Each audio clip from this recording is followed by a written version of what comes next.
আসসালামু আলাইকুম। আমি এমডি ইকবাল মাহমুদ ইকু আপনাদের সামনে একটি বুলের ভিডিও নিয়ে উপস্থিত হয়েছি। আমরা প্রান্তিক পর্যায়ে যখন এআই কর্মীদের হাত ধরে যে বুলগুলো সিমেন্ট আমাদের গবাদি পশুতে দেই, সেই বুলগুলো দেখতে কেমন, তাদের বডি কন্ডিশন, তাদের পার্সেন্টেজ, এই সকল বিষয় কিন্তু আমাদের জানা থাকে না। তো আমরা আজকে সরাসরি সেই একটা বিষয় নিয়ে, আপনাদের যেটা অজানা সেই বিষয় নিয়ে কথা বলবো। এই বুলটি হচ্ছে 100% শাহিওয়ালের।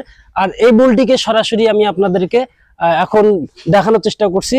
তো আপনারা বুলটি দেখেন, আসলে এরকম বুলগুলো সিমেনেই কিন্তু ফিল্ড পর্যায়ে দিয়ে আমরা সেই বুলগুলো থেকে ভালো বাছুর পেয়ে থাকি, বা আমাদের রিপ্রোডাক্টিভ আমরা বাড়িতে যে বাছুরগুলো পাই সেই বাছুরগুলোই এই শাহিওয়ালের এই গরুগুলোর 100% হয়ে থাকে।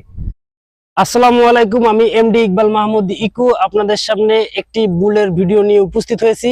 আমরা প্রান্তিক পর্যায়ে যখন এআই কর্মীদের হাত ধরে যে বুলগুলো সিমেন্ট আমাদের গবাদি পশুতে দেই, সেই বুলগুলো দেখতে কেমন, তাদের বডি কন্ডিশন, তাদের পার্সেন্টেজ, এই সকল বিষয় কিন্তু আমাদের জানা থাকে না। তো আমরা আজকে সরাসরি সেই একটা বিষয় নিয়ে, আপনাদের যেটা অজানা সেই বিষয় নিয়ে কথা বলবো। এই বুলটি হচ্ছে 100% শাহিওয়ালের। আর এই বুলটিকে সরাসরি আমি আপনাদেরকে এখন দেখানোর চেষ্টা করছি।